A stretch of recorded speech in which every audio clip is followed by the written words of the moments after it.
what's up, fam? Gonna keep it all pretty short for this spoiler video for Fairy Tale 100 Years Quest Chapter 14. Just gonna note something nice at the very beginning of the chapter with the nice Christmas cover for December. We should get one more this month, I'm guessing, but I guess that'll be closer to past Christmas and closer to New Year's. We'll probably get some sort of New Year's cover. But anyway, that's where we left off. Brandish made a small island, sorta, big rock rays in the middle of the ocean where the Dragon Slayers are now not going to suffer motion sickness. Urza broke out of the hypnosis and is now confronting Kyria, ready to fight, while Natsu and Wendy are up against Scarion. I wonder what Mad Mole is really going to do in this. I think that if Fairy Tail completely just wins here, the only one I think that will survive and continue on will be Mad Mole. I think he's the most powerful out of the three of them, to be perfectly honest. I think his personality just kind of gets in the way of that, and he's very humble. It's just kind of what I've been able to make out, at least from currently. He just seems like he's gonna end up being the strongest, based off of being able to shrug off Natsu's demolition fist without even using a technique. Obviously, he's very defensive based, so we don't really know entirely off that.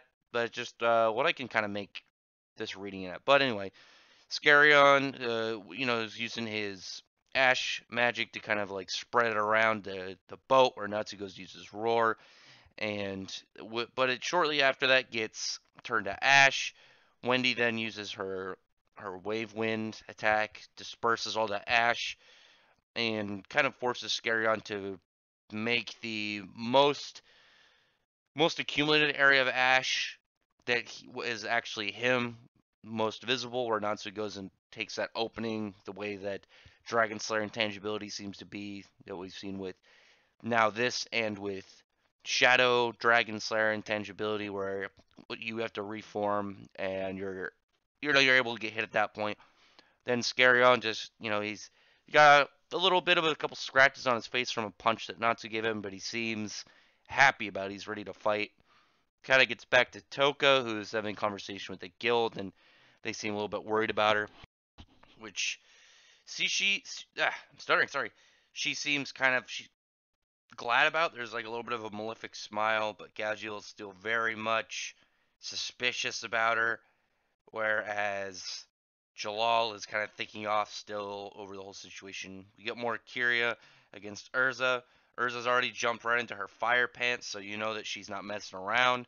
And at this point, you can see, like, beforehand, you can kind of see that Kyria was strong, but you couldn't really give her much because Urza wasn't fighting with any armors that really meant a lot in terms of like her capabilities. But now, she should definitely kind of be up there, potentially with Eileen's meteor, but we don't know 100%.